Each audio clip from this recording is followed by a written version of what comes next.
बिस्मिल्लाहिर्रहमानिर्रहीम। अस्सलाम वालेकुम। आप अंदाज़ा करें, हमें पहली दफ़ा दुनिया में ये नज़ारा देखने को मिल रहा है कि अमेरिका जंग लड़ने से पहले ही हार चुका है और उसकी फ़ौज के जो लोग हैं या नेवी के लोग हैं या पायलट्स हैं, वो सारे अपनी जानें बचाने के बाद कितना खुश नज़र आ रहे हैं। आज जो हुआ है वो आपको अंदाज़ा भी नहीं है। ये आपकी स्क्रीन पर जो मनाजिर चल रहे हैं, इनको ज़रा गौर से देखिए। ये अमेरिका की नेवी के पायलट्स आए हैं और उनके घर वाले उनको खुशी से मिल रहे हैं और ये लोग आकर इतने फख्र से झूमते हुए आ रहे हैं, नाचते हुए आ रहे हैं, फैमिली से मिल रहे हैं। देखिए, कोई भी शख्स बाहर से आता है तो अपनी फैमिली से मिलता है, एक नेचुरल चीज़ है। ये लोग जो आए हैं, ये अपनी जानें बचा कर आए हैं वहाँ से, और आकर उन्होंने इतना खुशी का इजहार किया है और ओपनली बताया है। इतना तो कम से कम क्रेडिट आप अमेरिका को देना कि वहाँ पर इतनी जमहूरियत तो है कि ओपनली वो खुलकर बताते हैं कि हमारे साथ हुआ क्या है, हमने किया क्या।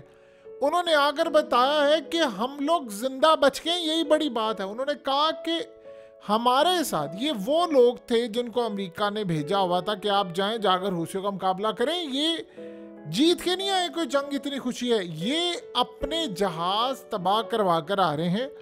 तब कम से कम 150 के करीब जो शिप हैं वो तबाह हो गए। उनमें से एक नहीं है बचा पाए। एयरक्राफ्ट कैरियर अमेरिका का वो तबाह करवा है, और करवा कर आने के बाद नाचते हुए आ रहे हैं कि शुक्र है खुदा का कि हम लोग बच गए हैं, हम लोग उनके हमलों से बच गए हैं। और ये इस वक्त नाचते हुए है। अब हुआ क्या है, जो दास्तान इन्होंने आकर सुनाई है वो क्या अजीबो गरीब दास्तान है। कहते हैं आकर कि हमने उनसे लड़ाई की तो हमें अब इतना बुरा ट्रॉमा हो गया है कि अब हमारे दिमाग काम नहीं कर रहे, हमारे जो पायलट्स हैं, हमारी जो फौज है वो काम नहीं कर रहे। कहते हैं हमने वर्ल्ड वार 2 के बाद इतनी खतरनाक दुश्मन अपनी ज़िंदगी में नहीं देखे। वो लोग इतने बहादुर हैं, उनका इतना खौफ है कि वो ना मौत से डरते हैं ना वो किसी और चीज़ से डरते हैं, और वो मारने के लिए तैयार है। और इतने हमले करते हैं कि हम लोगों की रातों की नींद खराब है और हमें इस वक्त अपने दिमाग का इलाज करवाना पड़ा है। जितनी फोर्स के लोग हैं वो सारे इस वक्त आप सोचें अपनी मेंटल हेल्थ के लिए अपने दिमाग का अमेरिका में इलाज करवा रहे हैं। वो कह रहे हैं कि हमारे दिमागी तवाज़ुन ख़राब हो गया, हमें रातों को नींद नहीं आती थी, स्लीप डिप्रिवेशन हो चुकी है, खौफ से हमारी टांगें कांप रही हैं कि ऐसा दुश्मन जो लगातार आप पर हमले करता जा रहा है, परवाह नहीं करा। आप अंदाजा करें कि कल 3 शिप उड़ा दी हैं। ये तो अमेरिका के पायलट हैं, तो इजराइल के जो शिप और ये तमाम, अब ये तो लोग कौन हैं, ये कोई फतह तो नहीं करे क्या है, ये जीत के तो नहीं है। ये वहां से अपने 150 के करीब इजराइल समेत अपने शिप, एयरक्राफ्ट कैरियर, वॉरशिप तबाह करवा कर आए हैं। और उनमें से जो पायलट जिंदा बच गए हैं वो अपनी जान बचाकर हौसियों से आए हैं और आकर वो अपने मुल्क के अंदर सारी दुनिया को बता रहे हैं कि देखे हम कितने बदतरीन दुश्मन से लड़कर आए हैं। और वो कह रहे थे ये दुश्मन इतना खतरनाक है कि हमने आज से पहले ऐसा दुश्मन नहीं देखा कि जो बिल्कुल ही डरता नहीं और वो हमला करता जा रहा है। सुबह से लेकर रात तक वो हमले कर रहे हैं। और इस सारे सिनेरियो में हम आपको बता देना चाहते हैं कि ऐसी तबाही हमने कभी नहीं देखी। वर्ल्ड वार 2 के अंदर भी हमने ऐसी तबाही नहीं देखी, तो ऐसे खतरनाक दुश्मन नहीं देखे थे जितने ये लोग हैं। सो इनके साथ लड़ना कोई आसान काम नहीं है। हमारे पास दुनिया की बेहतरीन टेक्नोलॉजी है, लेकिन उन्होंने हमारी फौज को बिल्कुल फालिज ज़दा कर दिया, पैरालाइज कर दिया है। हमारी फौज पागल हो चुकी है। हमारी नेवी जो है, उनके कई एहलकारों का दिमागी तवाज़ुन ठीक नहीं रहा। हम ट्रॉमा का शिकार हो चुके हैं। हमारा इलाज होगा। इतने खतरनाक तरीन दुश्मनों से हमारा पाला पड़ा है कि वो सुबह उठते हैं और उनके नाश्ते, खाने और रात तक सिर्फ उनको चाहिए हमला, शिप तबाह करना, और वो आगे चलते हैं। अब आप अंदाज़ा करें, ये दुनिया की वो फौज है जिसके पास सबसे बेहतरीन टेक्नोलॉजी है। ये वो नेवी है जिसके पास दुनिया का बेहतरीन रेडार सिस्टम है, जिनको सबसे ज़्यादा पैसा मिलता है, तमाम चीज़ें हैं। वो जाकर कह रहे हैं कि हम ऐसे दुश्मन से अपनी यमन से जान बचा कर आ गए हैं, और हमें लगता है यार अपने घर वालों से मिले, उनको बता रहे हैं कि जिंदा देख लिया ना, ये बड़ी बात है। और जिस दुश्मन के साथ हम लड़े थे वो तो किसी को जिंदा भी नहीं छोड़ता। अब सवाल यहाँ पर ये पैदा होता है कि ये सारी दुनिया के सामने क्यों बता रहे हैं। बज़ाहिर ये बताएंगे तो जाहिर सी बात है बेइज्जती है। देखने में तो आपको ये लगेगा ना कि यार ये तो दुनिया की ताकतवर तरीन फौज है, नेवी है, एयरफोर्स है, और ये अपनी नाकामी की किस्से सुना। या तो हो ना कि आप यमन के हौसियों को हरा कर आए हो तो चले फिर भी बात समझ आती है। आप अफगानिस्तान में, बाइडन कहता है अफगानिस्तान में हमने बहुत बड़ी गलती की, ब्लंडर कर दी है। अब आप जरा अंदाजा करें कि ये लोग आकर ही क्यों कह रहे, ये असल में इसराइल को दिखाने के लिए, उसको बताने के लिए सारा कुछ है, वरना ये तमाम चीजें क्या डॉक्यूमेंटेड नहीं हो सकती थी। दुनिया को बताना जरूरी है कि हम वहां पर जा रहे हैं। वो दुनिया को भी बता रहे हैं और खास तौर पर वो इसराइल को बता रहे हैं और इसराइल की आवाम को बता रहे हैं, जिसने इस वक्त नेतन्याहू का घेराव किया हुआ है उसके घर का, उसको बता रहे हैं कि भाई ये जो हम जिस दुश्मन से लड़कर आए हैं यमन के हौसियों के साथ, ये कीड़े हैं, ये अगर एक दफा किसी को चमट जाए किसी की बॉडी पर तो ये उसको छोड़ेंगे नहीं। और वो इसराइल को बता रहे हैं कि इनसे जंग ना करना, ये दुनिया के खतरनाक तरीन लोग हैं और ये इतने खतरनाक है कि अफगानिस्तान भूल जाओगे तुम अफगानिस्तान तुमने देखा है, उनके पास कुछ नहीं था, इनके पास हथियार हैं, ये जब तक हमें टुकड़े टुकड़े नहीं कर देते ये पीछे नहीं हटने वाले। ये तो आते हैं, मारते हैं, चले जाते हैं, हम इनके ऊपर हमला करने की धमकियां देते हैं, वो हंसते हैं, मजाक उड़ाते हैं। और आप अंदाजा करें इसराइल को वो क्यों बता रहे हैं, इसराइल को वो इसलिए बता रहे हैं कि 4 लाख, जी हाँ 4 लाख यमन के फाइटर्स तैयार हो रहे हैं इसराइल में दाखिल होने के लिए। और मजे की बात आप ये देखिए कि वो जो ट्रेनिंग कर रहे हैं वो इसराइल की गलियों, उनके हेडक्वार्टर, उनकी तमाम चीज़ों को नक्शा बनाकर कर रहे हैं। वो इसलिए कर रहे हैं कि ताकि कल को हमने जब इसराइल में दाखिल होना है तो हमें कोई मुश्किल ना पेश हो, आसानी के साथ हमें पता चले यार इस गली में तो हम पहले प्रैक्टिस कर चुके हैं। और वो नक्शा सारा निकाल कर उसकी कॉपी रेप्लिका बनाकर आप अंदाज़ा कर लें कि ये अमेरिका है जो ओपन इसराइल को बता रहा है कि दुनिया में तुम ऐसी जंग भूल जाओगे, इनसे मुकाबला नहीं कर सकते, ये वो लोग नहीं हैं, ये अपनी जानें हथेली पर रखकर लड़ने को तैयार है, इनके पास 2 वक्त का खाना नहीं है, हम बिलियंस ऑफ डॉलर्स का बजट दे लें, हमारे पास करीच नहीं है। देखिए हालिया हुआ क्या था कि एक डॉक्यूमेंट्री बनी थी जिसमें एक छोटा सा क्लिप था, उसमें अमेरिका की फौज के जो लोग थे उनसे पूछा गया, अब ये 10 लोगों से पूछा गया, उनमें से एक ने कहा कि मैं अपने मुल्क को बचाने के लिए फौज में आया हूँ। 90% कैंडिडेट थे। किसी ने कहा, एक आप अंदाजा करें, उसने कहा जी मुझे पता ही नहीं मैं क्यों फौज में, एक लड़की कहती है मैं क्यों फौज में आई मुझे नहीं पता। एक ने कहा मेरे पास कोई नौकरी नहीं थी मैं आ गई हूँ। दूसरे ने कहा कि मैंने जॉब्स अप्लाई की कहीं मिली नहीं तो मैंने कहा चलो फौज में अप्लाई करें तो वह यहाँ पर आ गई। अब हुआ ये है कि अमेरिका की फौज में जो रिक्रूटमेंट है यानी जो भर्तियाँ हैं वो 2 सालों से नहीं हुई, यानी जो रिक्वायरमेंट थी अफगानिस्तान की जंग के बाद वो बहुत कम हो गई है।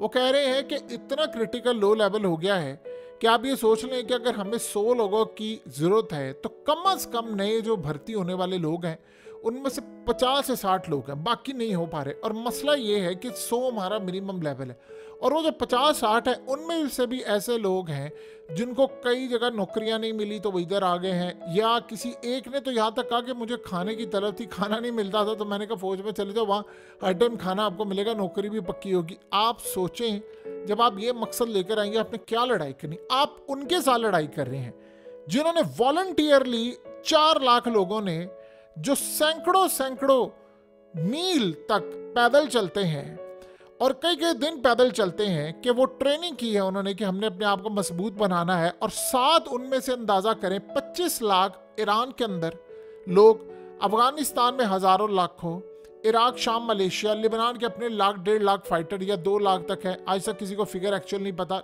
2 लाख से ज़्यादा ही हैं। अब सोचो ये सारे वो लोग हैं जो कह रहे हैं कि भाई हम अपनी जान गंवाने को तैयार हैं, लेकिन हमने लड़ाई बड़ी टका कर करनी है और आखिरी दम तक करनी है।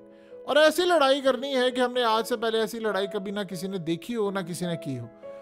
अब सूरत हाल का आप अंदाज़ा कर सकते हैं कि कितने बड़े पैमाने पर जाकर इस वक्त लड़ाई हो रही है और वो दुनिया को बता रहे हैं कि देखो ये जो ताकत है वो इजराइल को बता रहे हैं कि आप इनसे लड़ नहीं सकते। प्रॉब्लम अब क्या होने वाली है, अब अमेरिका के ऊपर दबाव डाल रहा है इस वक्त इजराइल के, नहीं आपने लड़ाई करनी। वो असल में इनको बार बार कह रहे कि हौसियों के मसला सारा ये हुआ है, ये जो पायलट्स हैं इन्होंने आकर कंप्लेन क्या की, इन्होंने कंप्लेन यही की कि देखिए इनको जो ऑर्डर दिया गया कि आपने हौसियों को जाकर मारना है, वो कहते हैं जी हमारे रेडार सिस्टम पर इनके ना तो ड्रोन्स आते हैं ना जहाज आते हैं। अब होता क्या था ये असल में सो रहे होते थे शिप के अंदर, और अचानक पता चलना कि इनको अलार्म बजता था कि जी हमला इन पर हो गया है, कुछ हो गया। कई दफ़ा इतना बुरा, यानी जो हालिया एयरक्राफ्ट कैरियर था वो इतनी बुरी तरह डैमेज हुआ कि एयरक्राफ्ट कैरियर जो होता है वो तकब्बुर की निशानी है अमेरिका के लिए कि जी उसको तो कुछ हो नहीं सकता, उसके ऊपर जहाज़ हैं, उसके ऊपर चीज़ें हैं, वो भी तबाह हो गया। इनको असल में पता है सारे पायलट्स को, इन्होंने सारी दुनिया के सामने बताया नहीं कि हमारा जो एयरक्राफ्ट कैरियर है वो तबाह हुआ। अब वो कह रहे थे कि हमें जोम ये था कि हमारे पास टेक्नोलॉजी बहुत ज़्यादा है, हमारे सारे जोम का कचरा कर दिया इन्होंने, और इनके पास इतनी ज़्यादा एडवांस टेक्नोलॉजी है, ये तो हमें छोड़ेंगे नहीं। अब वहाँ से जो फौजी आ रहे हैं, अब ये सारी चीज़ें वो इसराइल को बता रहे हैं कि देखो तुम्हारे बस की बात नहीं है इनसे लड़ाई करना। और मज़े की बात ये है कि अब इनमें से कोई लड़ने को तैयार नहीं। आप पूछेंगे क्यों? मसला ये हुआ है कि अब हौसियों के पास आ चुका है हाइपरसोनिक मिसाइल। वो हाइपरसोनिक मिसाइल ऐसा है कि दुनिया के अंदर कोई ऐसा डिफेंस सिस्टम नहीं है, सिर्फ चाइना ने भी हालिया बनाया है जो उसको रोक सके। अब वो कह रहे हैं कि जी हम कहीं पर भी होंगे हम उड़ा दिए जाएंगे, तो बेहतर ये है कि हमने लड़ाई नहीं करनी। अब ये लोग खुश क्यों हैं? ये वो लोग हैं जो असल में पिछले 9 महीने तक इनको अमेरिका ने भेजा था इनको भेजा था जाओ जाकर हौसियों को ख़त्म करके आओ, और ये 9 महीने के बाद अपने 150 के करीब शिप तबाह करवा कर हार कर ये खुशी मनाते हुए आए कि हम जिंदा बच गए। आप बताएं जब किसी कौम का ये हाल हो जाए, उसका ये जवाल हो जाए, तो फिर क्या कहा जा सकता है।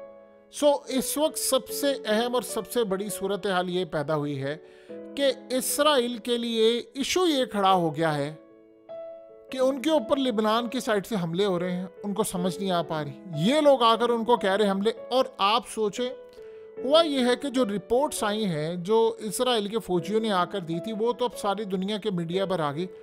वहाँ तो वो ये कहते हैं कि रातों को हमें इनकी रूहें तंग करती है, जिनको हमने मारा है गजा के अंदर या इनसे जो लड़ाई की है। वो कह रहे हैं कि इनमें से जो लोग हैं वो अपनी जान हथेली पर आकर लड़ते हैं, उनमें से किसी को ये परवाह नहीं है कि हमारे साथ क्या होगा, हमारे बच्चों के साथ क्या होगा, हमारा क्या बनेगा। वो कहते हैं ठीक है हम मरने को तैयार है। अब उन्होंने ये जो रिपोर्ट पेश की, उन्होंने कहा जी सबसे बड़ा मसला ये है कि आज से पहले हम लड़ाई करते थे तो हमारे पास थी एडवांस टेक्नोलॉजी, हमें जो हमारी जो फौज थे उनमें वो दमखम नहीं था लड़ने के लिए। लेकिन अब हुआ ये है कि हम अपने टेक्नोलॉजी की बर्तरी की वजह से हमेशा इनको शिकस्त देते थे। अब पहली दफ़ा ऐसा हुआ है कि उनकी टेक्नोलॉजी हम पर हावी हो गई है, और ऊपर से उनकी जो फौज है वो लड़ने मरने को तैयार है, वो अपनी जानें हथेली पर रख कर लड़ने को तैयार है, उनको परवाह नहीं है किसी बात की। तो इस सारे सिनेरियो में आप अंदाज़ा कर लें कि इसराइल के लिए सबसे बड़ा मुश्किल का मामला ये है कि लाखों के हिसाब से वो कह रहे हैं लड़ाई करने के लिए तैयार हैं, टेक्नोलॉजी भी उनके पास आ चुकी है, तो हम कहाँ पर खड़े होंगे। यही वो वजह है कि अमेरिका ने इसराइल को ये बताया था कि देखो तुम्हारे पास है लास्ट मोमेंट्स, ये आखिरी टाइम है, इसके बाद अगर हम यहाँ से चूक गए तो फिर हम ये जंग भी हार जाएंगे, हम जीत नहीं सकते। अब इस रोशनी के अंदर वो कह रहे हैं कि टेक्नोलॉजी एडवांस दें हमें, फिर हम लड़ाई कर सकते हैं। क्योंकि अब देखिए सबसे बड़ा मसला ये है कि आने वाले वक्त के अंदर रूस ने इस जंग में बाकायदा शमूलियत इख्तियार करनी। अभी तक सीन ये है, अमेरिका ने एक रिपोर्ट जारी की, उन्होंने कहा जी हमें ईरानी मिसाइल मिले हौसियों से, हमारे जो शिप पर आकर मिसाइल लगे थे वो हौसियों के नहीं थे। उन्होंने कहा वो ईरान ने बनाए थे अपनी फैक्ट्रीज में, वो इन्होंने इनको पहुंचाया और वही उन्होंने मारे हैं। तो अब उन्होंने इसराइल को बताया है कि देखो हमारा डिफेंस सिस्टम हो गया फेल, हौसियों के मिसाइल जो लग रहे हैं ईरान उनको जो दे रहा है, खुद जो उसने इस्तेमाल कर रहे हैं उससे कम से कम 8 से 10 दर्जे नीचे के मिसाइल हैं। अगर ये हाल है तो जो वो उन्होंने मारने हैं उसका आप अंदाज़ा भी नहीं लगा सकते। अब उन्होंने इसराइल को ये बात बताई है कि जो पायलट्स आ रहे हैं वो आकर बता रहे हैं कि भाई वहाँ क़यामत बरपा है, और ये क़यामत इतनी ख़तरनाक है कि अगर ये इसराइल में आ गई ना तो फिर यहीं पर इनके अगली ज़िंदगी के फैसले हो जाएंगे। तो बेहतर ये है कि आप लड़ाई ना करें। अब आप बताइए कि इसराइल के पास ऑप्शन क्या है। इसराइल के पास ऑप्शन ये है कि आज आप अंदाज़ा कर लें कि इस वक्त सबसे बड़ा मामला ये हुआ है कि 12 रॉकेट्स आज आकर लगे हैं इसराइल के अंदर। अब मसला ये है कि छोटे छोटे रॉकेट्स लग रहे हैं, और नेतन्याहू अपनी कैबिनेट को कन्विंस कर रहा है कि नहीं मुझे गजा पर मजीद स्ट्राइक करनी है, हमने मजीद आगे जाकर लड़ाई करनी है। यानी इस तरह की सूरत हाल वहाँ पर पैदा हुई है। ये हमने आज से पहले कभी नज़ारा नहीं देखा इसराइल में। अब वो कन्विंस करने की कोशिश कर रहे हैं, और वही बात आ गई है कि कोर कमांडर्स हैं, उनके जर्नैल हैं, जो कमांडर सारे वो कह रहे हैं जी हमारे बस की बात नहीं है, हम लड़ाई नहीं कर सकते, आप अपना कुछ सिनेरियो नया बनाकर कोई फार्मूला दें जिससे हम लड़ाई कर ले जाकर। सो अब सबसे बड़ा इशू ये खड़ा हो गया है कि खौफनाक कहानियां वहां पर जब मीडिया पर आती हैं तो कोई भी लड़ने के लिए तैयार नहीं होता, और घर वाले जो होते हैं वो अपने ही तमाम लोगों को ये कन्विंस कर देते कि भाई आप अर्ली रिटायरमेंट ले लें, आप यहाँ पर लड़ नहीं सकते, क्योंकि इन्होंने जो आकर ये असल में सोच कर गए थे वो पुराने होशी हैं, वो जिस तरह हमने 2016 के बाद से लड़ाई शुरू की थी वो हमने जाकर उनको मार, उस वक्त तो इन्होंने 2016-17 में स्ट्राइक किया था, यमन के होशियों की जरूरत नहीं थी अगर इनके स्ट्राइक बैक कर सके। अब उस वक्त अमरीकी बड़े खुश हुए थे और होशी डर गए थे। अब हालत ये है कि वो इनको मारे और ये खुशी खुशी आकर कह रहे हैं कि हमारी जान बख्शी हो गई, अब फलाना हो गया, अब तो हम बच गए हैं। तो जब किसी भी मुल्क के ऊपर इस तरह के मामलात आ जाएं तो समझ लो वो जंग हार गए। इजराइल को पता ही नहीं है लावा क्या पक रहा है नीचे, ना फौज लड़ने को तैयार है ना कोई और अब अमरीकी फौजियों ने भी हाथ खड़े कर दिए।